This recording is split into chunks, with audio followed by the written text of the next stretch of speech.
Welcome back to the Self-Love Revolution 2017. I'm your host, Sonia Bueno de la Torre, and I'm excited that you're back for another amazing interview and for another amazing expert. And my expert today, she is a life transformation specialist, and she is based in Copenhagen. She is in Denmark, so I'm excited to have Europe in the house.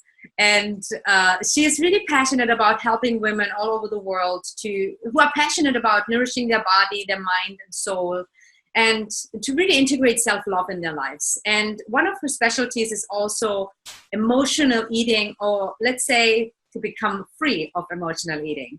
So it's my pleasure and honor to introduce to you and welcome Helene Philipsen. Helene, welcome to the Self-Love Revolution.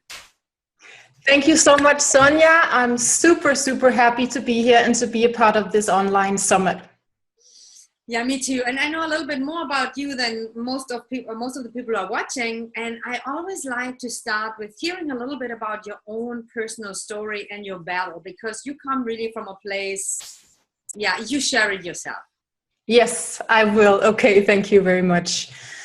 Well, basically, my story starts way back. I have spent most of my life living as an emotional eater, and that has, of course, affected everything that I have been through, both good and bad, and victories and failures and everything.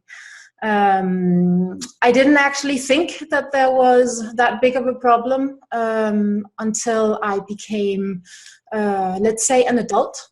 I had 2 marriages, I had multiple businesses, I started them, sold them, they failed, many things happened in my life, and I always felt like I was in this tumultuous, tempestuous sort of a storm going on in my life constantly. I felt like I was struggling. I wanted to find solutions. I was looking for solutions actively. I felt that I was very much in touch with myself. I felt that I could both articulate my feelings and my thoughts, and yet things just kept going one way, which was this way, and this way, and this way, and this way. About 5 years ago, I hit what I would call rock bottom. I was in my second marriage. It was a both physically and abusive, emotionally abusive marriage. I weighed about 130 pounds more than I do now. I had gone bankrupt. I had lost almost everything I had, including myself. So I had to make a decision. Is this how I am willing to go through this precious life that I'm well aware that I only have one of? And the answer to that was no, I'm not willing to go through life living like that. But what am I going to do? What is the solution to this? So I found myself at what felt like a dead-end street with a huge problem and no toolbox. So I had to really start both searching, looking inside myself and outside of myself to see if I could grasp onto anything that could somehow give me just one step out of the black swamp. I felt like I was in a black hole just sucking me in, and there was nothing I could do. So what happened was I'd made the decision to go into addiction treatment. In my case, it was food addiction. I was an overeater, an emotional eater to the most extreme degree, I would say, as they come. And I started addiction treatment. And that is where the shift started happening in my life for real. I could feel that something opened inside of me. It was just that door opening just a tiny bit. But as soon as a little bit of light started coming in, a little bit of oxygen, it was like something was released within me. So I saw a path. I didn't exactly know how to walk down it or what I would encounter, but I knew that there was a path. So that's where my journey started, was at what I would really shamelessly say was rock bottom. I felt like I was living death more than I was living life. That's basically it. Thank you, Helene. And thank you for sharing it so openly. And that's why I asked you, because I know the story, and sometimes it's so hard when people see you now, it's really that. And I can relate to some pieces of that. Yeah. And to really see, no matter how low you are, no matter how much, to hit rock bottom was basically the doorway for you in a way. Yes. To, make a decision to go another way, right? Yes, it absolutely was. Standing at rock bottom is where you have to, you don't have to do anything, but you do have a choice, as you always do. And my choice was, as I said, do I want to live or do I want to die? I was either going to eat myself to death, or something else would kill me, the miserable life I was leading, the emotional life that I was so deeply, deeply, deeply unhappy in. Anxiety ruled my day and my nights. My stress levels were through the roof. And my choice was I wanted to live. And once I set out on that journey, I very quickly discovered that I had a lot of good stuff in my baggage, as well as all the trials and tribulations. I could pull and suck the essence out of those things and use it for something super, super good. Yeah. And so, Sonia, basically what happened to me was when I started this journey with the treatment that started opening the door, was I very quickly became aware that there were hardly any offers of help or support for people who deal with emotional eating. And whether you deal with it on a tiny level, you can tell that it's tripping you up on a monthly, weekly, daily basis. It bothers you, or whether you are fully blown emotional eating has taken over your life and you're living in as an addict, more or less. There's not a lot of help to get, and there's a lot of stigma and there's a lot of shame. So my choice was addiction treatment, yet I still found myself struggling with how am I going to achieve lasting weight loss, which is also a dire necessity? How am I going to get my eating habits, my eating patterns? I mean, I have the whole rest of my life ahead of me, right? So how am I going to live if I can't? I'm not like the alcoholic sitting next to me who has sort of the same problem. He does a cold turkey. I'm not like the drug addict sitting on the other side of me who also does a cold turkey. I can't just stop eating, now and forever. It's... Yeah. So I had pretty much been through anything you can mention, right? Any diet, and I'll almost give this as a dare to anybody who's watching this. Any diet you've ever tried, I bet you I've tried it too. I'm willing to bet. I never bet money, but I'll bet I am an emotional eater, so we could say an ice cream, maybe. Yeah. I have tried. I have tried everything.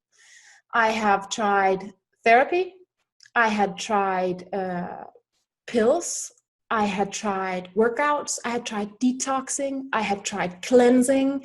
I had tried traveling. I had tried personal trainers. I even tried bariatric surgery.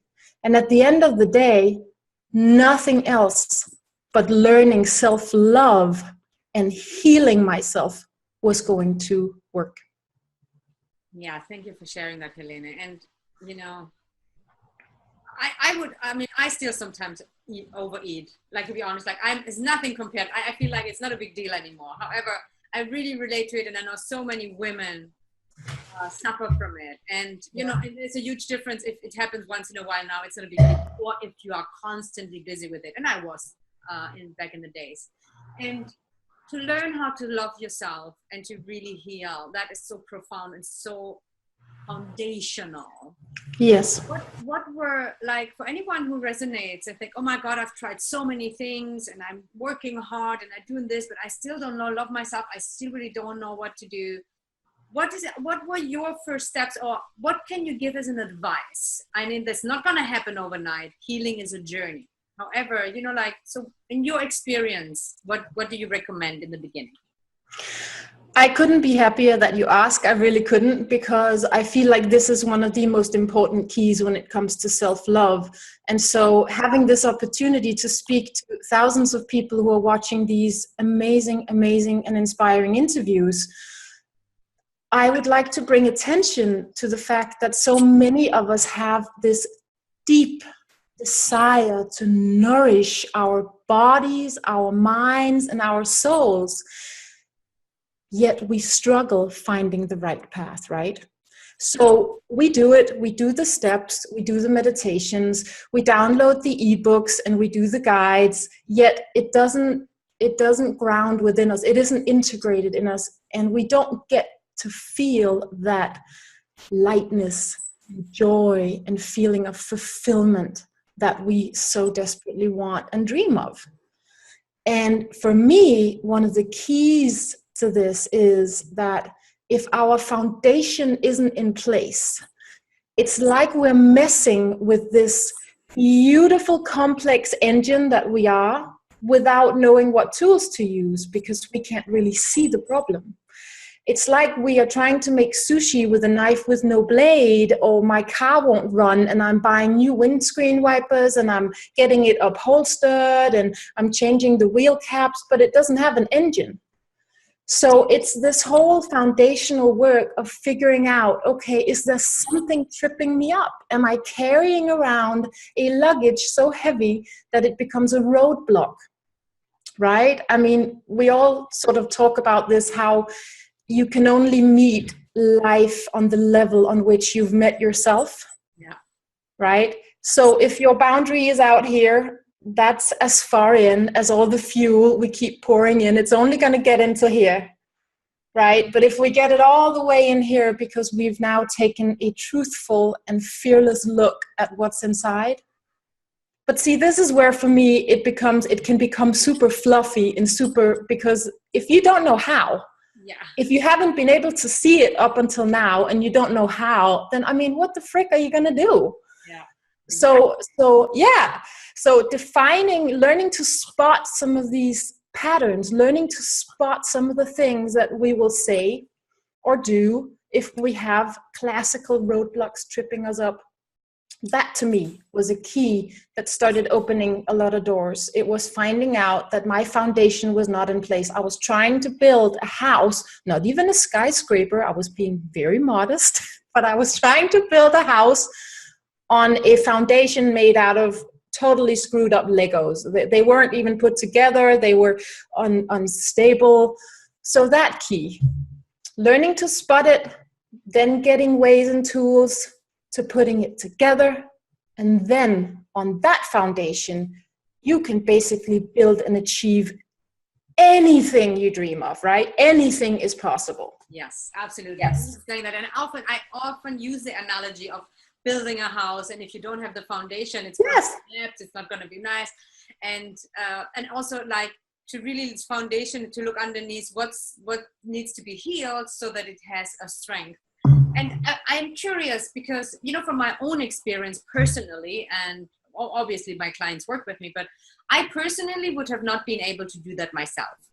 Like, if at some point I was so rock bottom myself that I made a decision too. So I think hearing your story, knowing my story, I think to make a decision is the first step, because that means you are willing to face something that will be challenging, but then you have a choice. So making that decision. And then, there's certain things you can do. However, how was it with you? I was not, without my teachers, coaches, mentors, people around me that I really dig deep to help me heal, I would not have been able to do it myself. What's your experience? Like, is there something, if you are so low and you really want to make a change, but you don't know how, and you feel like you're never going to make it and you're desperate, can you do that all by yourself? I'm just curious. I've never had that experience, so I don't think I've seen it ever, but is it maybe possible? I think both yes and no. I think it depends on who you are and what your story is, what you're bringing with you. I think for me personally, I went into treatment like I shared with you. And in that treatment, I discovered that there was no real treatment for people like me. So I decided I had to create it, which is why I'm sitting in front of you today, because I had to create a method that would help release people from emotional eating to whatever extent it was happening. I think that the beginning of everything lies within truth, honesty, basically, courage, and hope. And I think if you can feel or get yourself close enough to tasting those, and if you are willing to be truthful with yourself, willing to be honest, then I think a lot of things are possible, even on your own. I really do. But as you mentioned, I guess it also depends on where you are on the scale, because I would say if you to take my own subject as an example, emotional eating, if you are living a life where emotional eating has become dominant and you think about it every day, you wish you had more control over your food every day, then I would say it's definitely smart to reach out. It's definitely smart to go look for others who feel the same. It's smart to look for somebody who's been through it, who has been in recovery or clean or living free for several years, somebody who's had good results, somebody who works a certain way, because there's nothing wrong with being lifted up by other people, right? There's nothing wrong with doing whatever we can do to feel better. So I guess it really depends, huh? You're absolutely right. And like now that we're talking about it, and I see that with myself and other people, I mean, I made a choice. Yes. Like I wanted to get help, right? In my case, right? It's like I knew there was something else. I knew I did not want to live this way. I did not how not to live this way. Yes. I didn't even believe it would be possible for me to love myself. I did not believe that, Helene, when I made the decision. No. I knew I either go that path and figure it out, whatever it takes, or I'm going to die. So in a way, you're right. I'm sure there's a lot of things that you can do by yourself, but you always have the choice, and it depends also on how much support you have already in your life. Because don't we often feel like we are alone, nobody understands us? I mean, I felt this way, and most everybody feels like that, and we just don't share it. And one thing that you just said, I really want to emphasize that. To be honest, the truth is always healing. The truth always sets us free. And it really starts within ourselves. You said to be honest with ourselves first. Yes, and I'm really happy that you just said the sentence, the truth shall set you free. Because one of the things that I think is super interesting are all these sentences or mantras or affirmations that some of them sort of start sounding like cliches, right? But when we talk about the truth and say the truth shall set you free, in my experience, a lot of people immediately think, okay, when I tell the truth or when I speak the truth to other people, right? It's like asking people, who do you love? And they'll start going, I love my husband or my boyfriend or my kids or my mom or my family or my best friends or hardly anybody ever starts by saying, I love myself. And when it comes to the truth, telling the truth to yourself, being truthful with yourself is for me the very, very first step. After that comes a rule in life, which is I don't tell lies. I am not untruthful in life because it's not good for me. And that's actually way more difficult than anybody ever thinks, because it comes down to even that little, oh yeah, sure, we'll do that. Yeah, I'll call you next week. Right? Yeah. Or yes, I'd like that. Let's have lunch. Right? So the being truthful first, taking it all the way in your core and then living it back out the same way, I think makes us realize if we're not being truthful, how can we take in a compliment we get from somebody else? Right? If I'm not living in my truth, how can I take in anything good, any good response, good feedback, compliments? How can I integrate that within myself and appreciate it when my soul knows that I'm not living truthfully? Yeah. So there's a roadblock right there, right? Absolutely. And I love that we actually talk about this. I think I could, and I might actually do a whole summit about truth. I just had an idea, like I might even do that, because I think and for me, this is a really painful thing sometimes in life, that we are not educated, or we don't grow up learning to tell the truth. Yes. From the very beginning, when we're little, we learn to be nice. Yeah. Not to be honest, we learn to be nice. Ugh, but the thing is, like, then we learn from the very early on to lie. And because everybody in society does the same thing, it's kind of like normal. So when you do speak up the truth, people kind of react weird. And so we didn't also learn to really deal with the truth. But the truth is the most beautiful thing, because the truth is the truth. And it doesn't always have to be nice. If you ask me, hey, do you want to have lunch tomorrow? It's like, no. Like, I know who does want to have rejected, but it is always more unkind to lie and pretend, also towards yourself, right? So it's just an example, but I just love this topic. I love the topic of truth and honesty. And I know it's challenging. It's not easy to say, thank you, I appreciate your offer, but I'm not interested. Yeah, and I think that learning that it's also okay not to explain, for instance, that I have the acceptance that I have my truth, you have your truth, and I am totally good with that. Yeah. And I can say no thank you to something, and I don't have to say another word. Right? It's okay. I'm not responsible for how you feel about my reply. I'm not responsible for how you choose to take it. And I think that's another major thing when it comes to living truthfully and to living within yourself and not jumping over into other people's emotions. And I have that a lot when we talk emotional eating with all my clients, is you are not responsible for how other people are feeling. You are not responsible for how other people receive your message. The only thing one could argue that we are responsible for is our own truths, right?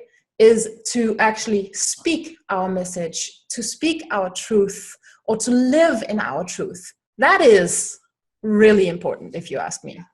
Yeah. Thank you for bringing that up. And I think a lot of people really need to hear that and really right. And I was one of them as well in the past. I was a super pleaser, right? It's like, to tell the truth, and you are not responsible. Like, it's not your responsibility how the other person takes it, but you are responsible to deal with your reaction to it. Like, if you tell the truth and the other person is upset, let them be upset. That's their process. If you can't deal with someone being upset with you, that's something to look at, because that keeps you in a locked emotion instead of being free. So, and that's really, for a lot of people, very challenging. And it was very challenging for me to learn that, to really be yourself, stay truthful to yourself, be kind to yourself. And when you say no and someone else doesn't like it, it does not change anything about who you are and how you deal with it. That's the only responsibility you have. And I know people argue with that, but that's okay. Not everybody needs to agree or not, but I totally agree with you that this is crucial. And in our society, I think it's fundamental that everybody takes more responsibility with what they are doing versus being always so busy with what other people think or do. Yes, and it's actually, I mean, I think it's another great cue from you right there, because some of the things that I have on my list as awareness points to where, if you can't figure out the way to integrate practicing self-love in your daily life, if you experience living in the experience of those, of like struggling to find that path that works for you to feel that joy and that lightness, right? Then I think those are some of the points that I would definitely mention as being very important. It is signs that you are carrying around something that needs to be released or to be worked with. Could, for instance, be always worrying what other people think of you, always being concerned with people's reactions to your replies or whatever, stating your opinion. It could be always wanting to help other people take care of their problems. It could be wanting or be tempted to take responsibility for other people's problems. And just signs like that give us a little telltale that we're struggling with something. And I think to have a sort of a little checklist with ourselves sometimes and see, okay, but could there be another reason? Maybe this is not just me not being good enough. Maybe this is not me not knowing how to work self-love, why can't I make it happen?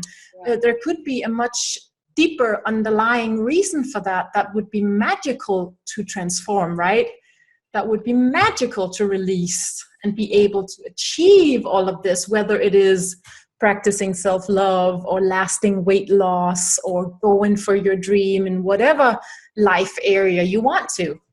And I'm happy that you mentioned that, and I want to lead that into what you are offering today, because you have something for our audience today that's actually going to help them exactly do that. So why don't you share with us real brief what you have as a free gift for us today? Well, I will be happy to do so. I thought it was the very, very obvious thing to say that we're sitting here talking about practicing self-love, right? And we're talking about the struggle it can be to find that right path. And I'm sort of sitting here as a very living example of somebody who almost died trying. So this is the real deal. And I thought it very important to, instead of being fluffy and saying, so now you can go practice this, whatever, before you'll be ready to do that, if you are living in that experience of that struggle, then I would much rather help you get awareness on that, put attention on that, and figuring out, okay, so do I have roadblocks that are stopping me from building that healthy foundation, from living with love from the bottom and up, from the inside and out, instead of vice versa. So I created very simply a checklist, an awareness list, a list of inspiration to go through that just literally sums it up. Are you thinking like this? Are you feeling like this? Those are signs, right? Are you acting like this? Are you behaving like this? Those could be signs. What are they signs of? They could be signs of you struggling with shame, for instance. If you carry with you a suitcase packed with shame from an upbringing that never allowed you to healthfully express or feel certain things in your life, there's a part of your foundation that's cracked and that you're going to want to heal and release so that you can go all these wonderful places. So that's what I have. I have a tool for you out there watching this amazing person who've already dedicated yourself and spent time doing this for yourself, which is totally thumbs up already.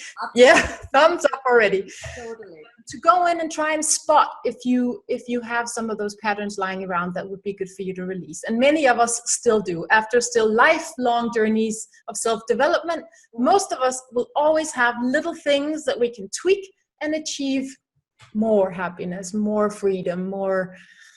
So that's it. It's a self-love foundation. I love it. And how you get that is to click the link below this interview when we're done in just a minute.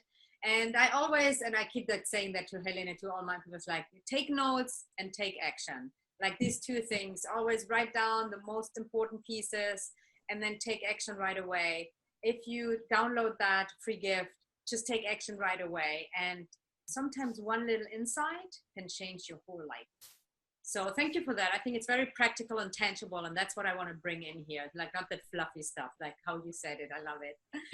Well, thank you so much, Helene. It was such a pleasure. This topic, I think we could talk for hours or days. Maybe we do one time.